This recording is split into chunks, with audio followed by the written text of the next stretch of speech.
Êxodo capítulo 1, versículo 12. Eu vou antecipar um versículo. Versículo 11 e o versículo 12.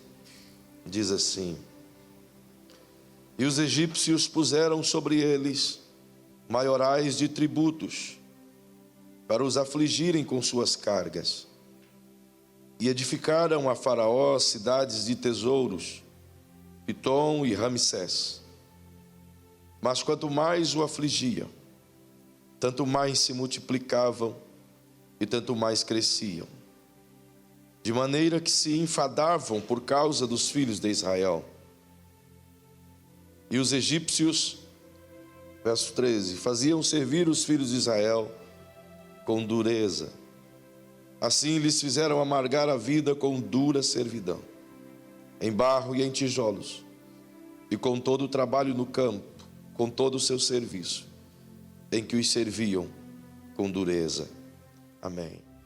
Queridos, eu sou um dos apaixonados pelo livro de Êxodo, muito especialmente porque ele trata de história.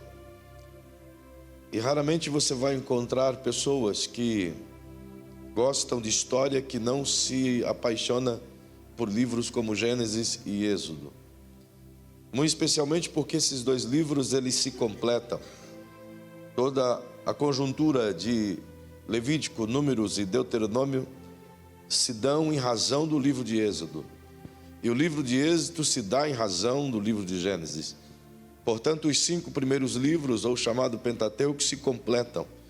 Eles se informam, eles se completam e não somente fazem isso, mas eles geram como que uma plataforma para toda a base do Antigo Testamento. E o Antigo Testamento como um todo gera uma plataforma para o Novo Testamento, fazendo com que cada livro seja interligado, fazendo com que tudo aquilo que está escrito no Antigo tenha total cumprimento no Novo Testamento. Tudo aquilo que foi vivido e extraído do Antigo Testamento através de lições são menções proféticas anunciadas para o Novo Testamento. Como a própria Bíblia diz que as coisas do passado serviam como que sombra para as coisas que aconteceriam no futuro. É por isso que o livro de Êxodo eu considero de tal importância, porque sem ele muitas coisas ficariam sem sentido. Não compreenderíamos o plano divino da redenção se não houvesse a exposição clara nesse livro. Justamente porque no livro de Êxodo não só está a história de Israel como uma nação, e é em prática os 14, 15 capítulos que denunciam essa construção de uma nação.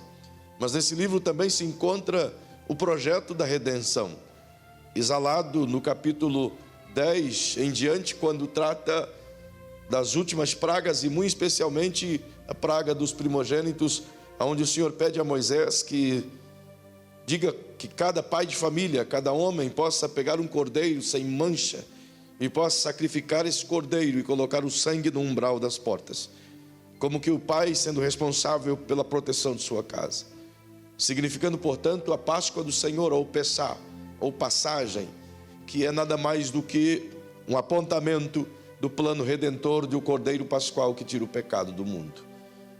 Fora isso, temos o protótipo das alianças, na celebração da aliança de Deus para com Israel, projetando para o futuro de uma nova aliança, a saber, a aliança com Jesus.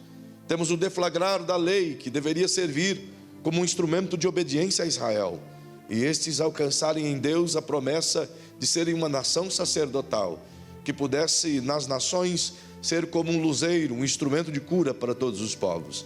É portanto um livro fantástico, sem dizer ou mencionar que nele relata o plano extraordinário de Deus em construir dentro de Israel, para chegar a sermos igreja que somos hoje, a ideia do tabernáculo, em colocar algo visível, palpável, móvel, onde as pessoas pudessem ver e entender que Deus também poderia ser tão relacional a ponto de ter um local fixo que ele pudesse ser buscado.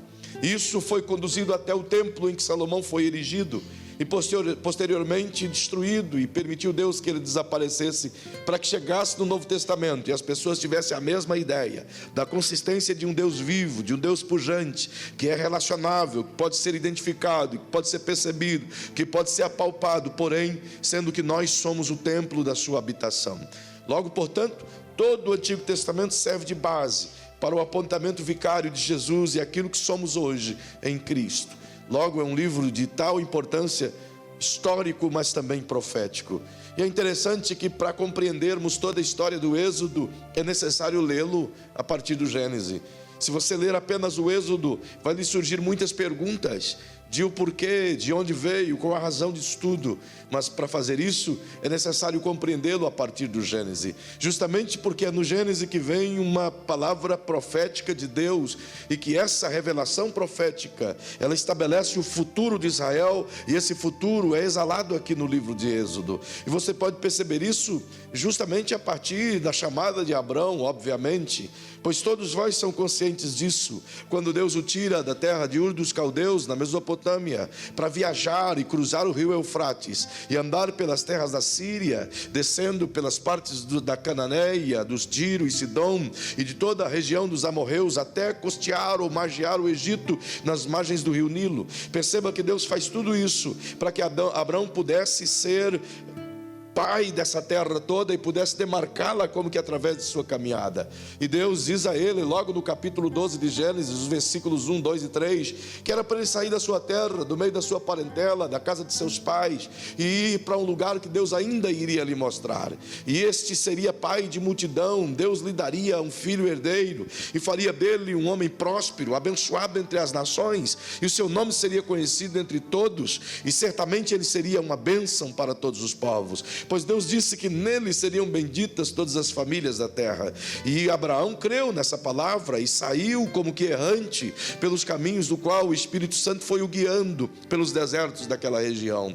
Logo, observa que os anos se passaram e Abraão ainda continua sem filhos. E no capítulo 15 você vai se deparar com uma deflagração de uma palavra profética. Mas antes de chegar nesse capítulo, você vai entender que a ligação de Egito e Israel não vem apenas de Êxodo, mas vem desde esses dias, vem desde os dias de Abraão. Pois é no capítulo 10 do mesmo livro de Gênesis que você vai encontrar o Abraão em uma terra perto de Gerar, e está iniciando um período de grande fome, e ele decide, portanto, buscar ajuda, auxílio nas terras do Egito. E por não consultar a Deus e ir à terra do Egito, ele padeceu muitíssimo, ele teve problemas enormes. Lá ele mentiu, lá a esposa dele foi possuída pelo rei do Egito, pelo faraó daquele tempo. Lá ele sofreu uma angústia tal, até que teve que sair de lá, porque Deus deu um jeito dele escapar. Percebe que o Egito começa a ser problema desde aqueles dias. O Abraão já foi vítima disso.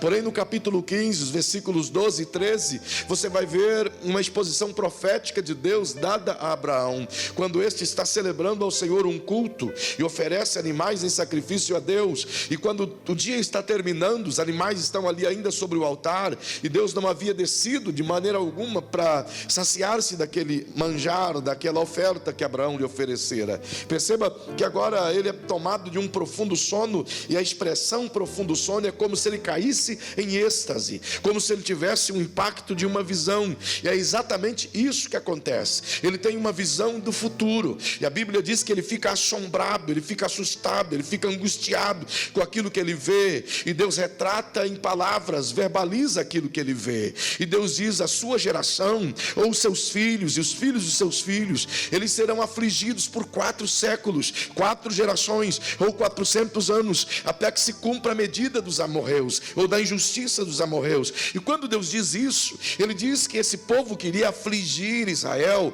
os prenderia de tal modo que eles sofreriam angústias sem fim, mas que quando essa medida de injustiça tivesse sido completada, Deus viria e julgaria esses amorreus de forma abundante, e Israel teria possessões eternas de sua terra. Essa promessa de Deus dada a Abraão, ela acontece muitos anos antes de fato de ter acontecido. Deus havia dito a ele: o tempo vai passar, anos passarão, e daqui a 200 e poucos anos, isso quem sabe irá acontecer. Embora o Abraão não soubesse o tempo, mas ele agora recebe a palavra de Deus e aguarda pacientemente. Lembre-se, ele ainda nem tinha filhos quando Deus lhe prometeu esse acontecimento. Ele crê nisso também pela fé. É por isso que o versículo 5 diz que a sua fé foi crescida, porque ele olhou as estrelas e ele contou-as como se pudesse contá-las, e não podendo perceber o que era, assim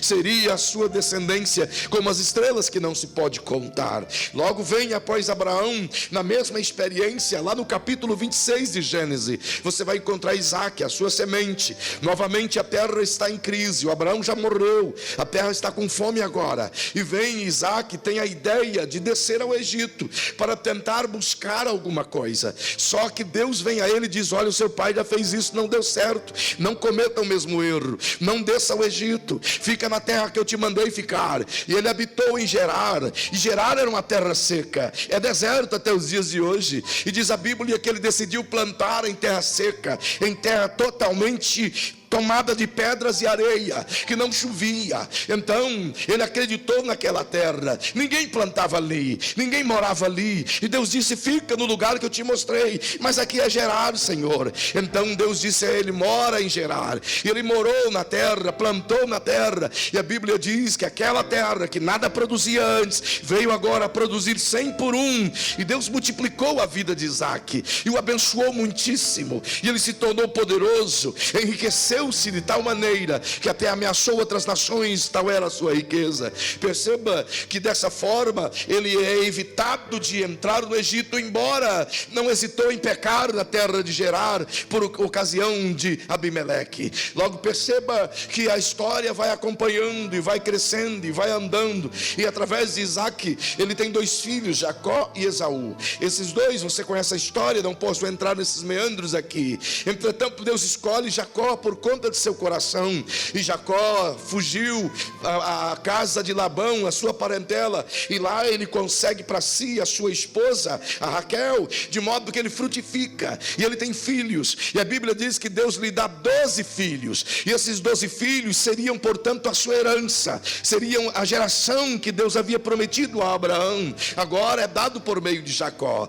Desses 12 filhos, você conhece a história, lá no capítulo 37 de Gênesis, esses 12 filhos estão cuidando das ovelhas e dos bois de seu pai Jacó. Os rebanhos estão sob o cuidado deles, e dentre esses 12 filhos, ele tinha um desses, que até então, nesse período, esse menino ainda não havia nascido, a saber, Benjamim. Entretanto, um desses, chamado José, que era o 11º filho de Jacó, esse rapazinho era querido do pai, era amado do pai, porque ele era o filho de Raquel. Observa que esse abençoado tinha visões divinas, ele era um homem privilegiado por Deus, o futuro dele já estava escolhido no sentido de propósito deflagrado. Deus adiantou e mostrou os propósitos que ele tinha para com José, tanto quanto os propósitos que ele tinha para com os outros são mostrados no capítulo 49, mas no capítulo 37, José aparece com um propósito exalado, e agora os seus irmãos ficam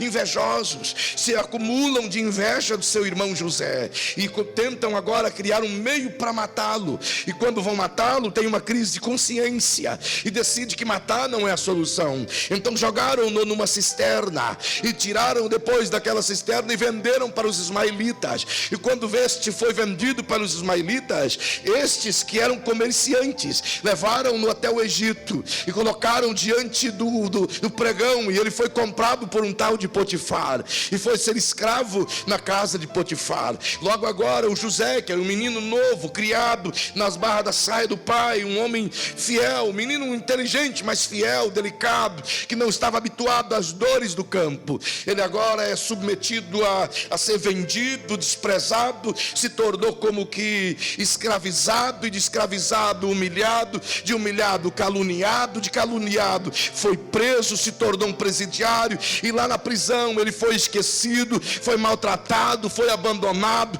e lá na frente esquecido até pelo próprio Deus, pois no capítulo 40 e o versículo 1 diz a Bíblia que até se esqueceram dele, todas as pessoas não se lembravam de José. Portanto, agora, quando ele não é lembrado por mais ninguém, Deus decide que é hora de tirá-lo daquele lugar. E Faraó tem um sonho e ele se lembra desse sonho, mas ele não consegue interpretar. E vem José e interpreta o seu sonho das vacas gordas e das vacas magras, das espigas gordas e das espigas magras. E o Faraó olha para ele e diz: olha, onde acharíamos um homem que tem o Espírito de Deus? Encontrou José e colocou José como governador do Egito. Vai percebendo que o Egito está dentro da história o tempo todo, de modo que agora ele se torna o homem número 1 no Egito. Primeiro vem Faraó, mas ninguém faz coisa alguma sem consultar a José. O comando é de Faraó, mas a autoridade é de José. Faraó é que tem a coroa, mas quem manda é José. Faraó é quem possui o governo, mas quem dá a caneta é José. Ele tem agora todo o domínio em todo o Egito e em toda a região dominante do noroeste da África. Perceba que esse menino cresce, ele se torna grande. No segundo ano que ele é governador, ele casou-se com a filha de um homem chamado Potífera. Esse cara era sacerdote de On, e essa menina deu a José 2 filhos. O primeiro ele chamou de Manassés, o segundo ele chamou de Efraim. Perceba que quando ele tem o primeiro filho, ele diz assim: eu esqueci as angústias que passei, eu esqueci o tempo que passei ao nome de seu filho. E o segundo filho é Deus me fez crescer em meio à minha aflição. É o que ele entende, é que ir para o Egito não só o fez sofrer, mas o tornou como governador do Egito, justamente porque em meio ao seu sofrimento ele entendeu o plano divino e ele se tornou, portanto, um objeto da aflição, mas que Deus agora o levanta em meio a essa dor. É por isso que você vai caminhando, e lá no capítulo 41 de Gênesis e o versículo 52, por exemplo, você vai ter essa narrativa aonde ele está dialogando com seus irmãos, depois de ter sido diagnosticado, encontrado. E José agora vem e conversa com eles e diz: olha, não se afligem, não fiquem preocupados, porque afinal de contas Deus me preservou, Deus me guardou. Foi plano dele vir até aqui ao Egito. Ele só usou as mãos de vocês, vocês só me oprimiram, mas Deus me preservou e me guardou para que eu pudesse ser hoje quem livrará Israel de total destruição. Perceba que o tempo passou e José chamou seu pai, que é Jacó, e velho, idoso, cansado, para vir morar no Egito, saírem de onde eles estavam, e eles vieram à terra do Egito e moraram em Gósen. Por quê? Porque através de uma estratégia, José conversando com Faraó, os israelitas eram pastores de gado e pastores de ovelhas, e para o egípcio ser pastor de gado ou ser pastor de ovelha era vergonhoso, era uma tarefa que eles não faziam, eles desprezavam. Então eles entenderam que era melhor colocá-los longe, e Faraó deu a eles um lugar chamado Gósen, nas margens do Nilo. Mas a Bíblia diz que eles chegaram nesse lugar com 70 pessoas apenas. Jacó, os seus filhos, seus netos e noras, 70 pessoas, pois José já estava no Egito. Entenda-se agora que quando chegam na terra de Gósen, eles prosperaram de tal maneira, cresceram de tal maneira, que a terra que era improdutiva tornou-se produtiva. Os animais que não se multiplicavam passaram a multiplicar. As mães que eram inférteis se tornaram férteis, a ponto de José envelhecer e o povo crescer. E quando termina o Gênesis, a narrativa é que o povo cresceu de sobremaneira, multiplicou-se em número e em riqueza, e encheram a terra de tanta gente israelita. Uau! E isso fez com que Faraó, que veio depois de José, isso quer dizer no ano aproximadamente ano 1420 antes de Cristo, não tem uma data muito certa,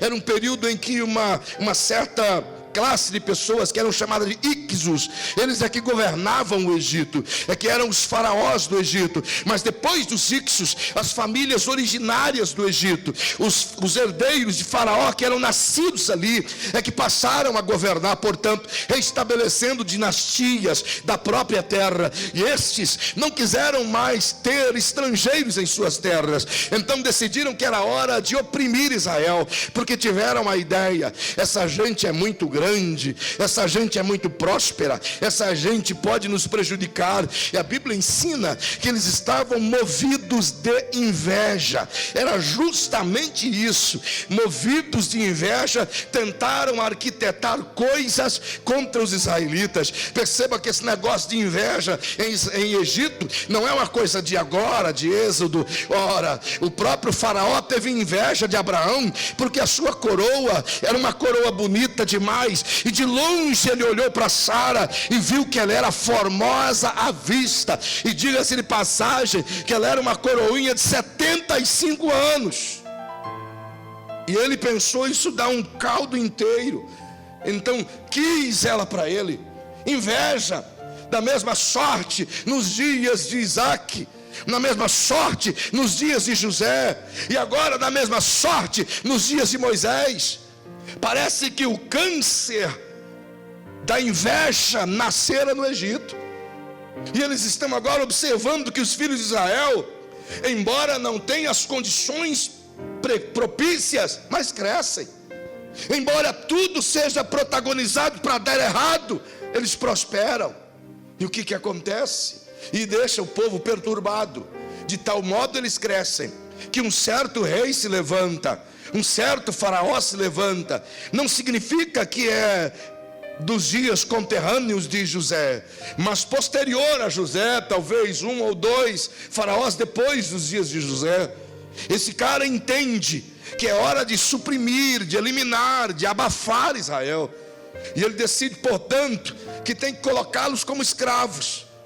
E os escraviza, como diz o texto que já lemos, para construir algumas cidades: Pitom, Ramsés II. Eusébio, aliás, Flávio Josefo, um dos mais importantes historiadores que já viveu nesse mundo. E esse cara viveu no século em que Jesus nasceu. Flávio Josefo é respeitado em todo o mundo pela história que ele deixou escrita. E ele narra que nesse período aqui, nesse tempo, a prosperidade de Israel incomodou os egípcios de tal maneira que os egípcios arquitetaram grandes pirâmides. É de Josefo que a gente entende que parte daquelas pirâmides que existem lá tem o sangue dos hebreus que lá foram derramados.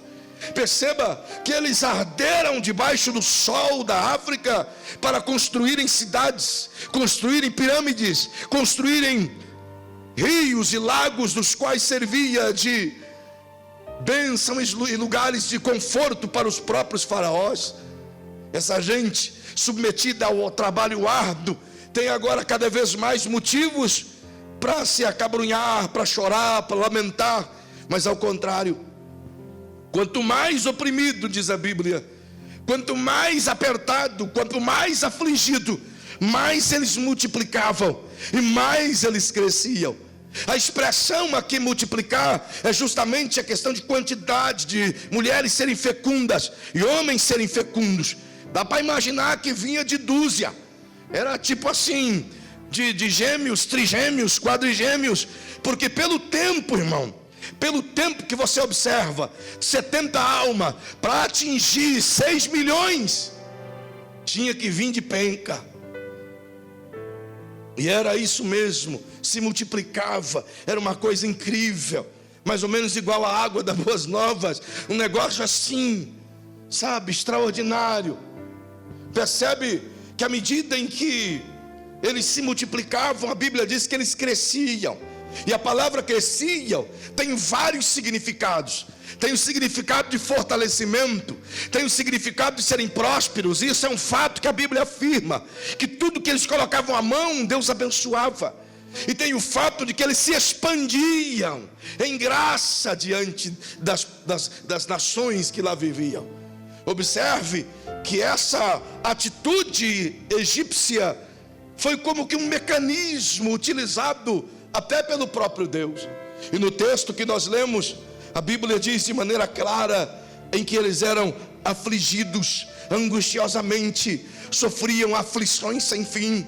E a palavra hebraica usada por Moisés aqui para aflição significa angústia de mente próxima à morte e uma intensa sensação de perdas consecutivas. Era isso que tinha na mente de cada egípcio. Uma intensa angústia, uma sensação de morte sem fim, bem próximo da morte, e ao mesmo tempo em que suas mentes eram dominadas por essa sensação de caminhar lado a lado com a morte, eles viviam de tal modo apreensivos com as coisas que poderiam e que estavam acontecendo todos os dias. Tal era a aflição daqueles que viviam no Egito. E não era a aflição de uma família, era a aflição de um povo. E quanto mais afligiam-nos, mais eles entendiam que deveria afligir, justamente porque isso chamava a atenção dos egípcios. E o próprio Flávio Joséfo diz de maneira clara que os egípcios olhavam para os israelitas, que não eram homens altos, eram homens de estatura mediana, segundo Joséfo, com os corpos esguios e magros, mas com uma saúde inabalável. Quanto mais trabalhava, mais peso carregava, mais opressão recebia, mas os seus corpos continuavam com saúde, mesmo sem ter o que comer. E isso deixava os egípcios com uma inveja sem fim, diz Joséfo. Como podem serem afligidos de tal modo e ao mesmo tempo serem tão viris, tão sadios? Justamente porque a bondade e a misericórdia de Deus estava sobre o povo de Israel. É justamente por isso que eu afirmo que o livro de Êxodo do Antigo Testamento é o livro que mais contém de forma visível a manifestação da graça divina diante daqueles que não merecem-na. É quando eu observo esse fato acontecendo aqui, faz-me compreender de maneira muito clara que Israel estava como que habituado à palavra aflição. Parece que desde que nasceram, suas vidas vêm sendo marcadas em seu currículo pela palavra aflição. Em todas as gerações eles estão acostumados a viverem em aflição. E o que me faz pensar, e o Espírito me fez compreender isso há poucos minutos, de que o que mais se adequa, de que o mais pode nos coadunar com o texto, e que mais nos coloca dentro desse texto hoje, é uma palavra moderna, embora não seja nova, antiguíssima, mas que cresceu no momento, e é uma palavra latina, é justamente a palavra resiliência. Talvez na nossa linguagem seja a palavra que mais se adeque, que mais se aproxime da palavra aflição utilizada por Moisés. E é dentro desse contexto que o Espírito Santo me ensina algumas coisas, e rapidamente eu posso deixar ao seu coração. De igual modo, a palavra resiliência tem muitos significados. Ela se aplica em vários segmentos da vida do ser humano, mas dentre muitos segmentos, 2 apenas elas podem para nós aqui nos ajudar. Ela se aplica, por exemplo, na área agrícola, na área filosófica, na área estudantil, na área administrativa, em tantos outros segmentos, mas para nós importa apenas 2, o que é dentro do contexto psicológico, isto é, da mentalidade humana, do ser humano em si, da antropologia em si, e em segundo, dentro do conceito do físico. E quando falo físico, é justamente física, leis da física. Por que essas coisas são interessantes para nós? Primeiramente, no contexto físico das leis da física, é porque eles utilizam a palavra resiliência aplicada a alguns minerais e alguns produtos que a terra tem, que quando estes são submetidos a um intenso calor, ou a intensa pressão, ou a um intenso estresse, as suas células, elas se expandem e se fortalecem. Isso é chamado resiliência. Isso acontece com o aço, com o ferro, com outros materiais orgânicos que, submetido a alta pressão, eles não só se enrijecem e fortalecem, como que expandem e se tornam fortes. Perceba que dentro do contexto psicológico, resiliência significa exatamente isso: o como nós nos comportamos diante de situações estressantes e de provas sem fim. Como a gente reage diante das crises que consequentemente passamos.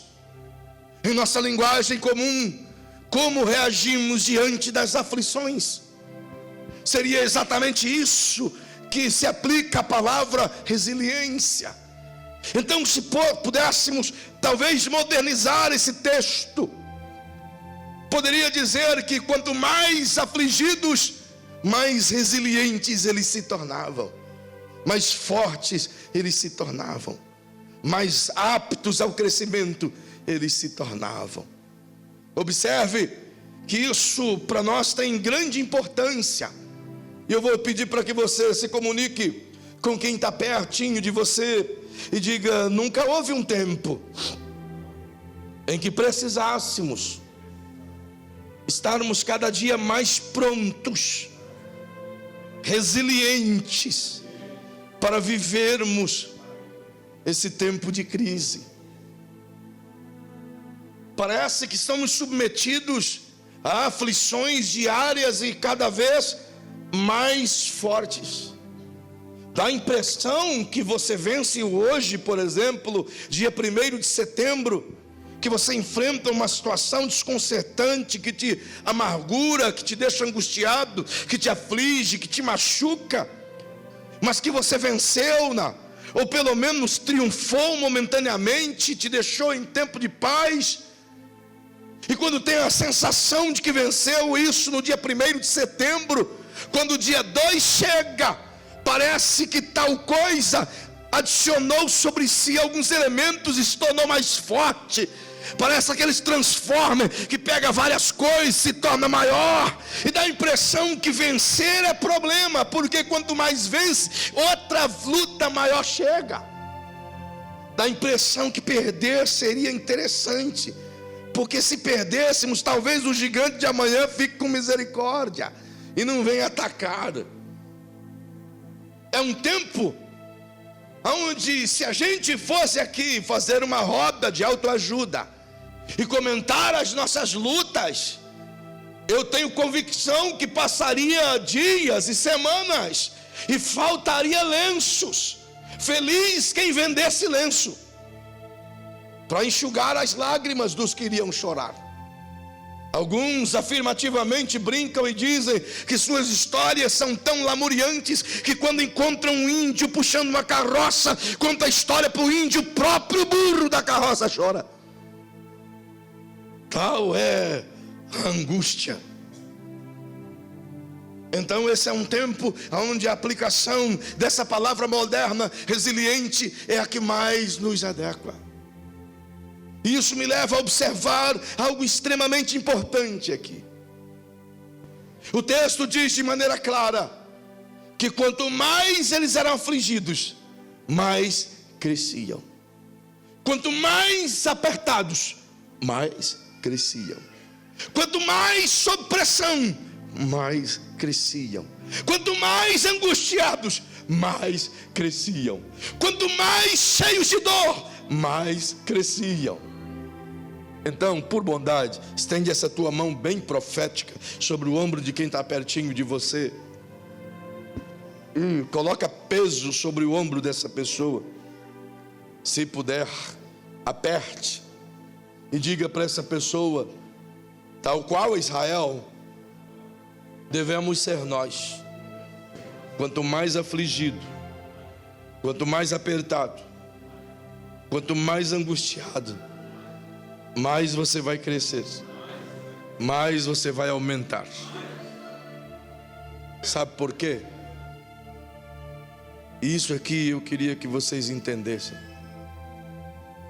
Porque a única ferramenta que Deus nunca deixou de usar desde que o homem foi expulso do jardim e que até os dias de hoje ela se tornou afiada e Deus a usa todo dia, é a ferramenta da aflição. Todo dia. Talvez a gente até diz: Senhor, não tem outra ferramentazinha? Não dá para trocar o aparato da sua arte?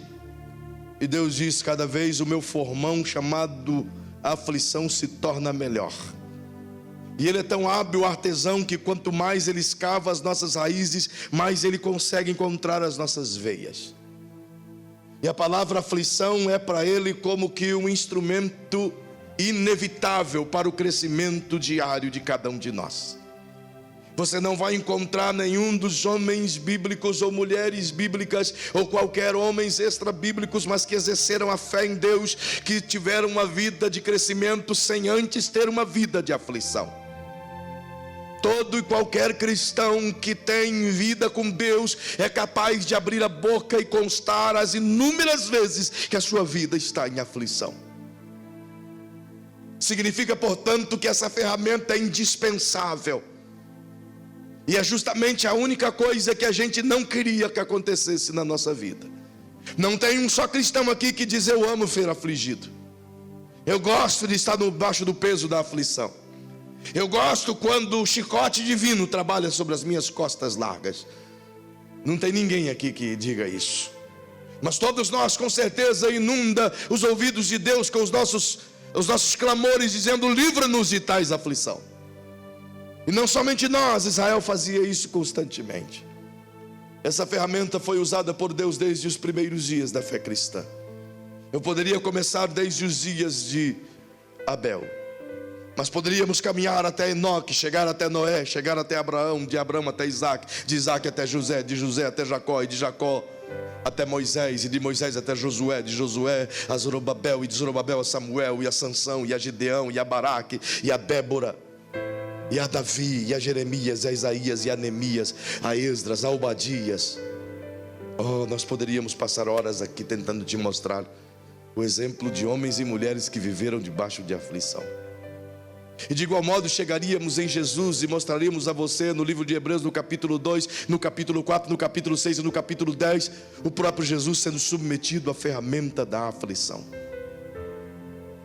Há, portanto, o tempo todo Deus trabalhando de um jeito ou de outro, nos cercando de um lado ou de outro, sabendo que em momento algum é Deus que ministra sobre nós o peso da aflição, mas que em todo o tempo Deus observa como as aflições estarão em nosso caminho, e Ele percebe o quão elas podem ser saudáveis e as utiliza em nosso favor. É por isso que vos mostrei Abraão no capítulo 15, os versículos 8 até o 12, quando aparece toda aquela cena traumática de Israel sendo afligido por 400 anos. O que Deus está mostrando para Abraão é que isso inevitavelmente iria acontecer, mas que Ele usaria essa ferramenta a favor de Israel. E o que isso quer dizer de boa notícia? Eu queria que você ministrasse essa boa notícia para quem está pertinho de você. Diga: ainda que você não compreenda agora, todas as aflições do presente têm com certeza um propósito glorioso que se desenrolará nos próximos dias. Isso, embora pareça ser uma redundância, mas era uma redundância que a gente nunca quer acreditar, porque nenhum de nós está acostumado com a aflição ou quer viver acostumado com ela, mas nenhum de nós está isento de vivê-la diariamente. O que tem no texto de maneira muito clara é que essa ferramenta está sendo utilizada em muitas pessoas aqui esta noite, e de igual modo está sendo utilizado em muitos outros que não estão aqui, e de igual modo continuará sendo usado todos os dias por Deus, até que nos tornemos perfeitos e nos encontremos com Ele na glória. Pois a aflição tem em Deus o objetivo primário de nos fazer crescer. Então pergunte para quem está ao seu lado: você quer crescer na vida? Melhora a fala, porque eu já vou terminar, porque eu sei que você está devagar hoje. Então melhora a fala e diz assim: ó, você quer realmente crescer na vida? É claro que a gente quer, não é verdade? Quem não quer crescer na vida? Todos nós queremos. Mas o problema é que nós queremos crescer do nosso jeito. O problema é que a gente quer crescer de acordo com o nosso planejamento, com o nosso roteiro, com as nossas escolhas, com o nosso mecanismo de atuação. Nós queremos escolher os nossos caminhos, nós queremos escolher onde pisaremos, nós queremos escolher como andaremos, nós queremos escolher que tipo de provação teremos, ou melhor, nós queremos escolher não ter provação nenhuma. E nós não queremos saber de aflição nenhuma, embora vivemos no mundo, e o próprio Jesus disse: no mundo vós tereis aflições. E ele disse justamente isso, é porque é impossível crescermos se não houver aflição. Por quê? Justamente porque a aflição é a ferramenta de Deus. Diga: a aflição é a ferramenta de Deus para nos melhorar os nossos pontos fracos. Como a aflição pode melhorar os nossos pontos fracos? Como a dor pode otimizar os nossos pontos fracos? Há pouco tempo atrás eu estava lendo um artigo sobre isso. E esse artigo me motivou, foi motivado a lê-lo justamente porque volta e meia, quando tenho algum momento de esfriamento de cabeça, eu gosto de assistir alguns documentários na Discovery ou na Geo, e algumas vezes passa algumas coisas interessantes e eu gosto de assistir. E eu estava vendo como eles trabalham o aço, um programa que falava sobre armas, fazia facas, essas coisas todas assim. E eu vendo os caras fazendo aquelas espadas, aquelas facas, aquelas coisas que cortam correntes.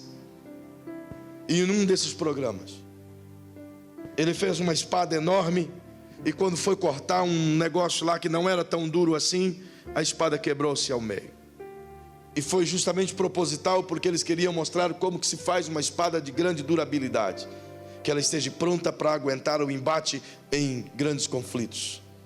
E passou todo aquele processo do aço na têmpera e tal, e faz aquele ferro todo, melhora ele, molha, esquenta e trabalha. E depois que a espada estava praticamente já visível, num formato de espada, já com o fio feito, então o artesão, ele pegou uma lupa grandona assim, um negócio esquisito, e ele começou a examinar a espada inteira. E ele foi marcando nos pontos da espada alguns lugares onde ele localizou o oxigênio. Então ele esquentou, ela ficou escura e levou, portanto, na água. E quando mostrou na água, as moléculas de oxigênio apareceram. E ele começou a mostrar que onde havia uma molécula de oxigênio iria aparecer uma trinca quando ela fosse usada. E ele fez exatamente isso e bateu em algo rígido. E as trincas apareceram onde estava a marca daquela tinta, onde ele disse que o oxigênio estava. Então começou o processo tudo de novo para eliminar o oxigênio. E eu descobri então, lendo esse artigo, depois de vislumbrar essas cenas, de que é daí que vem a origem da palavra tentação. A palavra grega para tentar não foi gerada para utilizar no pecado como é utilizada hoje, mas ela foi gerada sob a perspectiva de um ferreiro, aonde ele via a espada e aonde estava lá o oxigênio que iria dar a trinca. Então ele levou a espada naquela fornalha, ela ficou vermelhinha outra vez, exatamente naquele lugar onde estava o oxigênio. Ele colocou sobre aquela moça de ferro, um negócio assim, bigorna, essa parada. E ele pegou uma marreta enorme, e lá naquele pontinho ele começou a bater, e virou a espada do outro lado onde tinha outro pontinho, e até que sob a compressão, pelo impacto daquele ferro no ferro, o oxigênio ia sendo expurgado, ia fortalecendo o fio da espada. Então eles disseram que as melhores espadas já feitas no mundo não são forjadas através de mecanismos elétricos ou de máquinas, mas são feitas na marreta, pau a pau, ferro com ferro, porque o ferro com ferro, batido regularmente, vai fortalecendo e tirando as trincas e tirando o oxigênio. E portanto, quando aquela espada ficou pronta, ele colocou uma corrente enorme assim, e sobre aquela mesma coisa colocou a espada e bateu com a marreta em cima, e ela cortou aquela corrente. A aflição é o mesmo que Deus faz. É como se ele pegasse uma marreta quente, colocasse você no fogo, ou eu no fogo, e batesse no nosso ponto fraco. Diariamente. Você não está entendendo, nem eu, mas ele está batendo no ponto fraco. E enquanto está doendo, ele está te fortalecendo. E ele não está simplesmente batendo no ponto fraco para te fortalecer, para te deixar bonito. É justamente porque ele quer usar você em algo específico pelo qual você foi gerado. Então ele tem que nos fortalecer para não quebrarmos no meio da batalha. A aflição é necessária para o crescimento.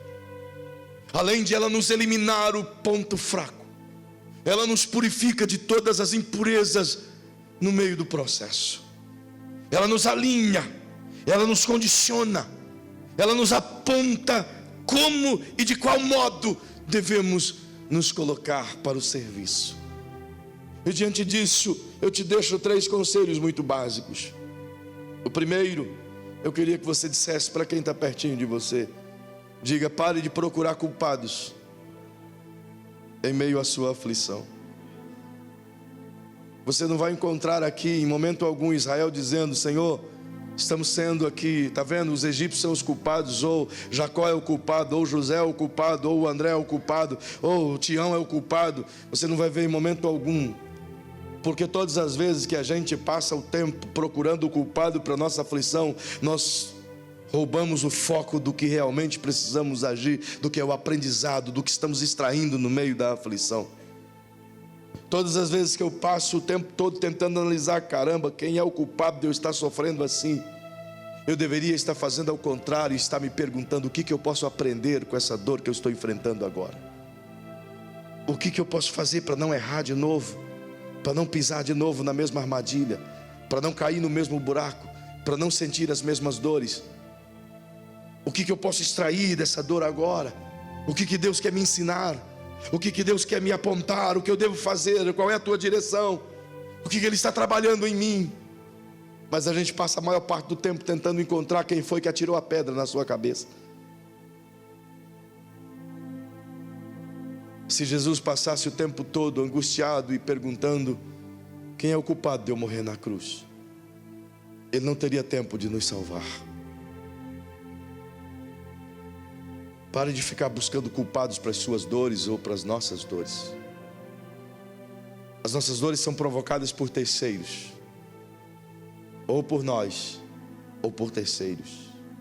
A maioria das vezes as nossas dores não são provocadas por nós mesmos, elas são provocadas por terceiros.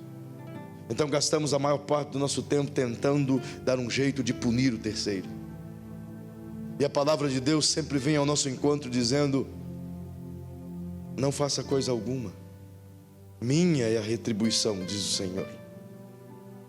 Então, ao invés de ficar se martirizando, tentando encontrar quem foi que colocou a armadilha no seu caminho, que tal gastar o tempo tentando encontrar o que é que o Senhor quer me ensinar agora? Onde eu posso crescer agora? Qual parte do meu corpo, da minha vida está sendo melhorada agora? Eu me lembro certa feita, em um período em que eu quase fracassei na fé, e voltei a montar em bois. Quase fracassei, não fracassei de todo. Estava com um pé na cova e o outro fora. Então eu decidi voltar a montar em boi. E eu estava num rodeio numa cidade chamada Ivaiporã. E aquela noite eu tinha certeza que era a minha noite. E fui bem em boi. Estava com uma boa nota, não precisava me aparecer. Então eu quis montar em cavalo também, porque afinal de contas eu me achava. Então fui montar num cavalo cujo nome era Voltei para Te Ver. De fato, um dos cavalos mais violentos que eu já vi na minha vida. Mas naquela noite eu tenho convicção que esse abençoado endemoniou. Eu voltei para te ver, quis ver mesmo. Demorou uns 40 minutos para me conseguir montar nele, de tanto que ele se batia no brete. E as pessoas me diziam: vai não, Feitosa, não vai não, desiste, já está bem em boi, para quê? Eu digo: eu vou derrotar ele. Então eu consegui rapidamente estrivei-me e sem ter condições de sentar, segurei na alça e mandei soltar. No que soltou, irmão, ele deu uns 4 pulos que chegou perto da lua. Quase toquei na lua. No 4º pulo eu perdi os estribos e fiquei só com a mão na alça. E aquele bicho deu um pulo tão endemoniado, irmão. Me jogou tão alto. E eu caí de cabeça.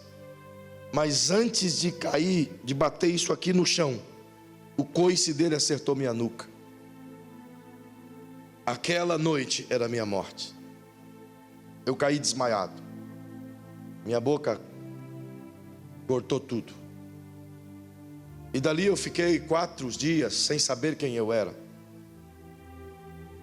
Totalmente aéreo, viajado. E quando eu voltei a minha boca doía muito, língua cortada, tudo cortado. Então eu senti vontade de voltar para Jesus. Afinal de contas, as pessoas começaram a dizer: volta logo para Jesus. E eu dizia: por quê? No rodeio nós éramos em 4, e 4 que se converteu a Jesus, todos deles depois de mim. E todos eu pude ganhar para Jesus, e agora eu que estava fracassando, e eles tentando me ajudar.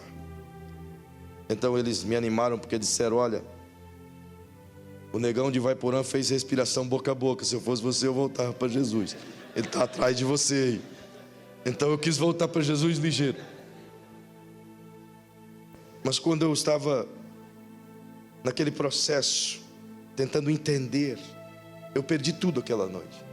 Quase perdi a vida.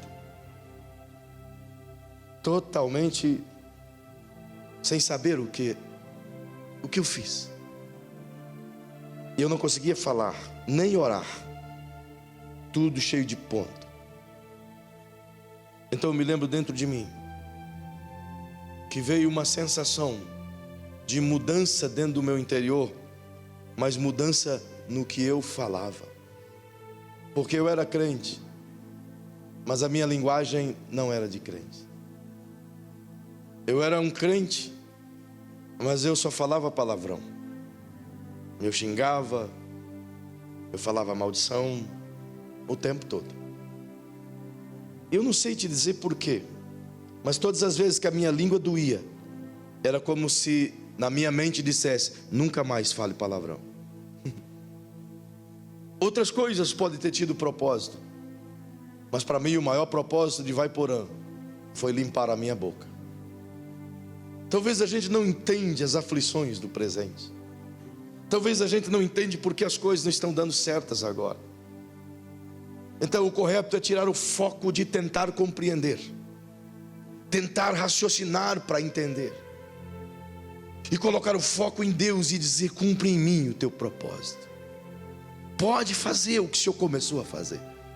Pode tirar o oxigênio que vai dar trinca no meu corpo. Pode tirar a parte que está inflamada. Pode fazer. Não estou entendendo, mas eu estou aceitando. Não estou entendendo, mas eu vou vivendo. Todo processo na nossa vida de crescimento passa pela dor. E se a gente quiser crescer, nós não podemos nos olvidar da dor. A segunda coisa a fazer para entender o que Deus estava fazendo com Israel aqui. Diga para quem está pertinho de você, por favor, eu estou terminando, diga para essa pessoa. Diga em nome de Jesus. Procure equilibrar a fé e a razão. No momento da aflição, o que mais tende a pesar é a razão. Porque a maioria das pessoas vai chegar perto de você e dizer assim: mas por que você está passando por isso? Você é um homem tão bom, você é uma cara tão legal, você não merece isso não. Ou você pecou, ou se você não pecou, que Deus é esse que está te deixando passar por isso? Se Deus te amasse de verdade, não te passaria por isso. Será que Deus te ama mesmo? Melhor, será que Deus existe mesmo? Será que você não se tornou apenas um fanático religioso? A razão vem de diversas formas tentar nos desestabilizar, utilizadas por pessoas que nem sabem o que significa razão. mas que semeiam na nossa mente inúmeras coisas para nos fazer desfocar da fé. Justamente porque em todo momento de resiliência é necessário ter um equilíbrio entre a fé e a razão. Porque a fé, para ser verdadeiramente fé, ela exige razão. E razão, para ser verdadeiramente razão, ela exige fé. A verdadeira fé, a fé pujante, é a fé que racionaliza as coisas. E que crê porque racionalizou. Não é uma fé louca que abraça sem o entendimento. Paulo diz que nós temos a mente de Cristo. E a mente de Cristo nos leva a conhecer razões, e por causa das razões eu tenho fé. Por conta que sei das coisas, a minha fé cresce. Mas o grande problema é que a maioria das pessoas tendem a colocar no lado esquerdo da balança, o lado da razão, mais peso. E quando eu valorizo a razão, eu desprezo a fé. E alguns valorizam a fé e desprezam a razão. E quando isso acontece, qual é o prejuízo? Quando eu só simplesmente valorizo a fé e desprezo a razão, a minha fé é fraca. É por isso que grandes movimentos aconteceram justamente no momento de fé fraca. É por isso que as cabeças pensantes, quando chegam numa faculdade, suas mentes são obstruídas, porque não conseguem colocar a sua fé coadunada com a razão. A sua fé é fundamentada na fraqueza. Mas quando eu consigo compreender a razão lógica das coisas e submetendo-a à fé, eu consigo andar assim no meio das provações, das aflições, acreditando que o meu Deus não é Deus só de bonança, mas é Deus de aflição, que independente das coisas que passo ou vivo, Deus continua ajudando-me, ainda que eu não esteja vendo. É o que Paulo afirma, de maneira tácita e totalmente convencida, dizendo: eu já aprendi a contentar-me com o que tenho. Eu sei ter em abundância como eu sei padecer necessidade. Ele estava dizendo: eu sei viver na abundância como eu sei também viver na aflição. Eu achei o equilíbrio da fé. Por quê, Paulo? É por isso que ele afirma e diz: eu posso terminar a minha carreira. Por quê? Porque eu combati o bom combate, eu terminei a minha carreira, mas eu guardei a minha fé. Significa que aflição nenhuma vai arrancar dele essa fé, porque ele chegou no equilíbrio do que a aflição lhe propõe. Diga para quem está ao seu lado: fé desequilibrada promove queda desequilibrada. Melhora e diga: fé equilibrada promove um crescimento sem fim. A gente precisa entender isso. Porque do contrário, quando você orar por alguém e não curar, a tua razão vai perguntar: ué, e a tua fé? Quando você precisar de uma necessidade suprida da parte de Deus e a provisão não vier, então a razão vai perguntar: ué, cadê o Jeová Jiré? Quando se sentir só e pedir o auxílio da divindade, dizendo: vem para perto de mim, e ele não vier, ou pelo menos você não senti-lo, então a pergunta virá: você cometeu alguma coisa que Deus virou as costas para você?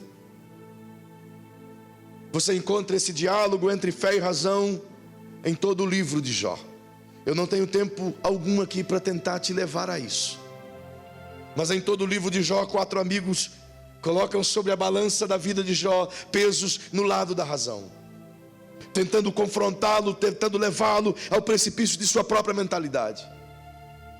Enquanto que o Jó o tempo todo está tentando mostrar a eles que ele sabe o que é razão, mas que também ele sabe o que é fé. Só que chega um dado momento da vida que 4 amigos batendo na cabeça de Jó, o Jó começa a dizer: eu acho que vocês é que têm razão.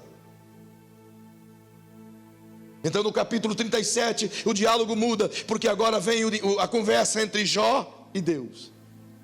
E Deus, pode observar o capítulo 37, Deus não trabalha com a fé, Deus vai na razão de Jó. Jó era um homem cheio de fé, só que agora Deus trabalha a razão de Jó. E quando você chega do capítulo 40, você tem um Jó cheio de fé, mas completamente pautado sobre uma fé cheia de razão. Porque Deus o fez ver o equilíbrio das coisas. É justamente no meio da aflição que você tem que se posicionar. E o melhor posicionamento que alguém pode ter no meio da aflição é dizer como Jó disse: eu sei em quem tenho crido. Eu sei em quem tenho crido. Eu sei em quem tenho crido. Em último lugar, diga para quem está ao seu lado: a aflição nos dá o privilégio de desenvolver a confiança partindo da fé. Chacoalha o irmãozinho que está pertinho de você e diga para ele assim, por favor, querido, fala assim: querido, você tem fé? Quantos sentem que tem fé aqui esta noite? Diga, levanta a mão. Você tem fé? Agora, melhor então para esse irmão que levantou a mão e diz: e você tem confiança? Fé é uma coisa, confiança é outra. Tem muita gente cheia de fé, mas quando chega a hora de confiar, a confiança falha.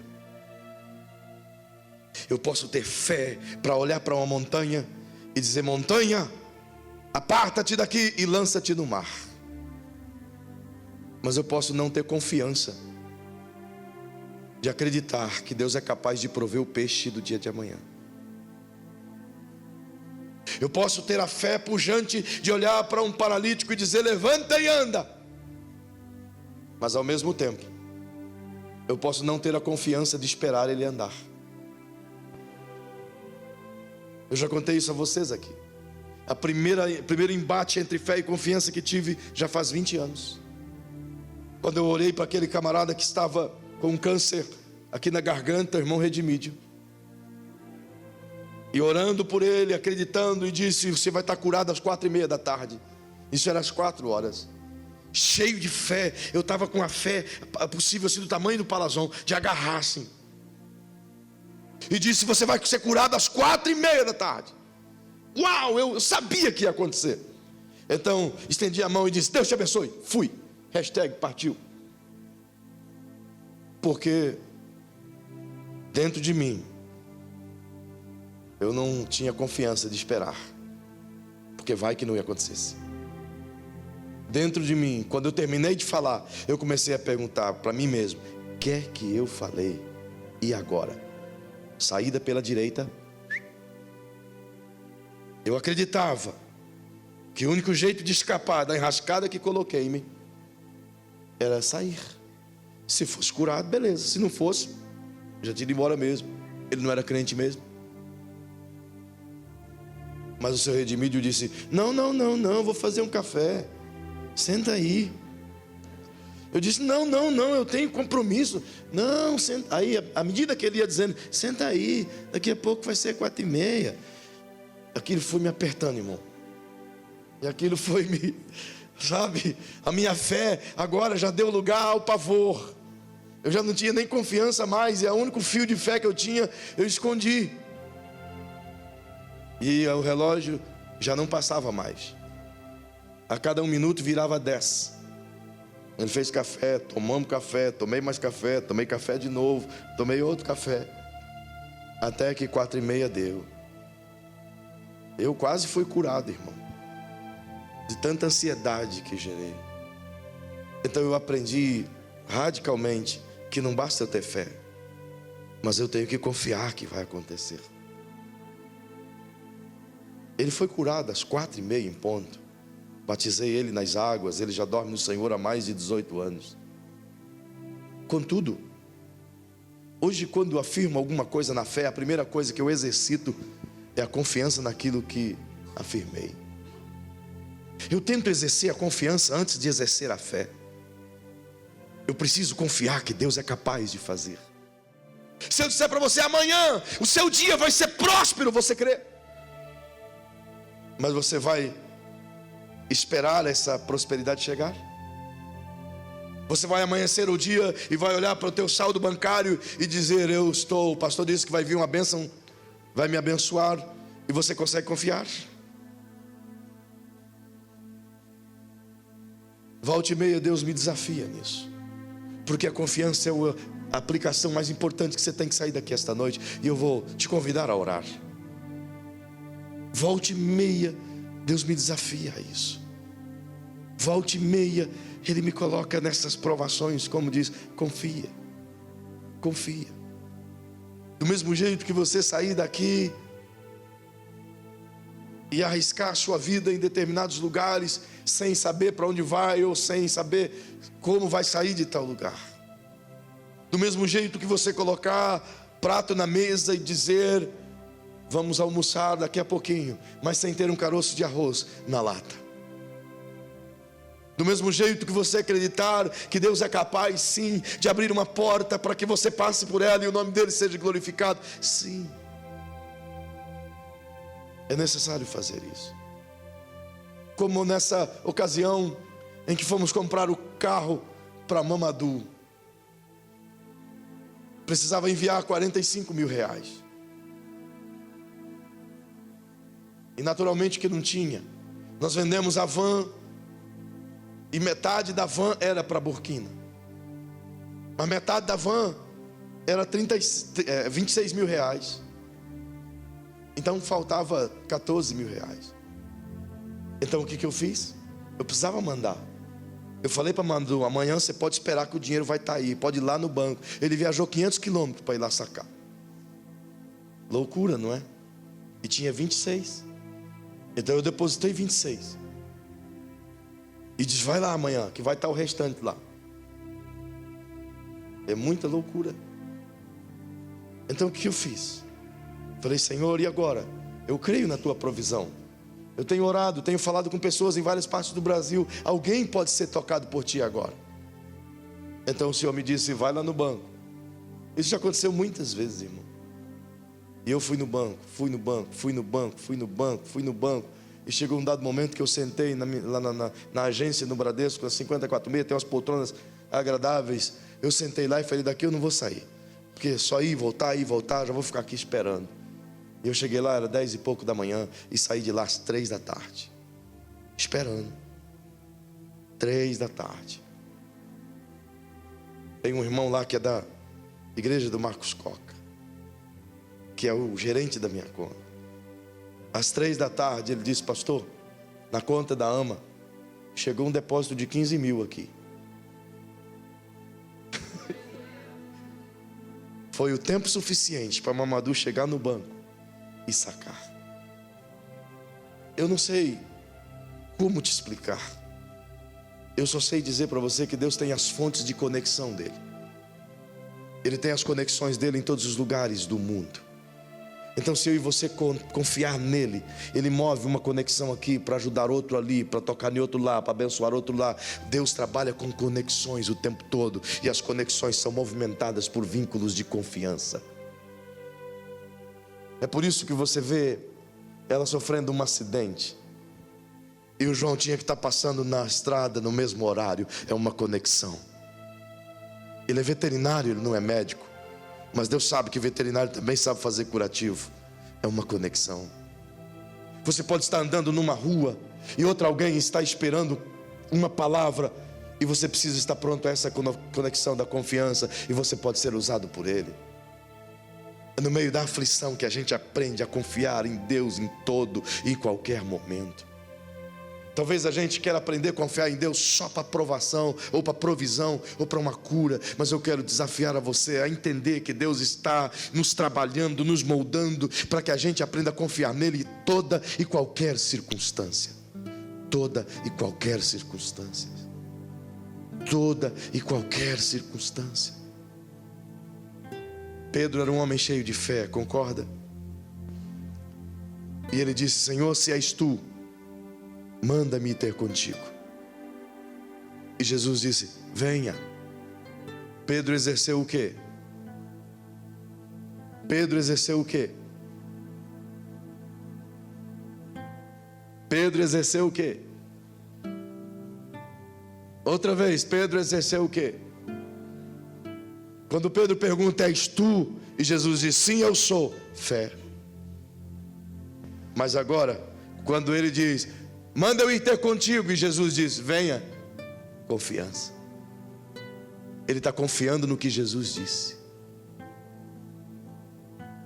Ele está acreditando no que Jesus disse. Pisa, Pedro. E Pedro pisou. Eu queria que você ficasse em pé.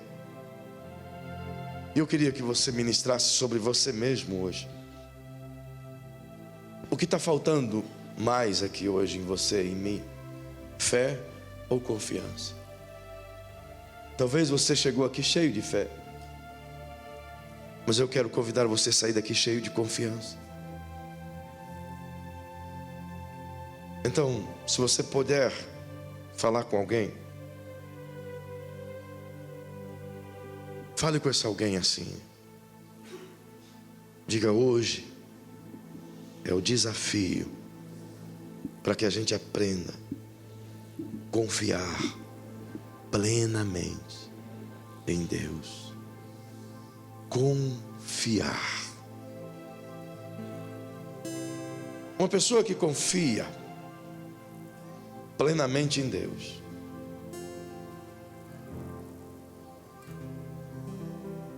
ela consegue descansar em meio à tempestade. Ela consegue pegar um travesseiro, como fez Jesus, e no meio de mar alto, no meio de uma tempestade, deitar e dormir. Você está perdendo noites de sono? Está acordando pela madrugada como que o sono foi embora? Por quê? Mas você tem fé? Que tal você exercer a confiança? Pois a Bíblia diz que Deus trabalha pelos seus enquanto os seus dormem. Você não consegue confiar nisso? Você não consegue confiar que Deus é capaz de mudar toda a situação da sua vida em um só dia? Você não consegue confiar que Deus é capaz de mudar esse quadro, dessa aflição em um só dia? E se Ele quer que você passe por essa provação, você não consegue confiar que os planos dele são melhores do que os seus? São maiores do que os seus. Mas não era isso que eu planejei, Senhor. Mas Ele continua dizendo: os meus planos são maiores do que os seus. Confia.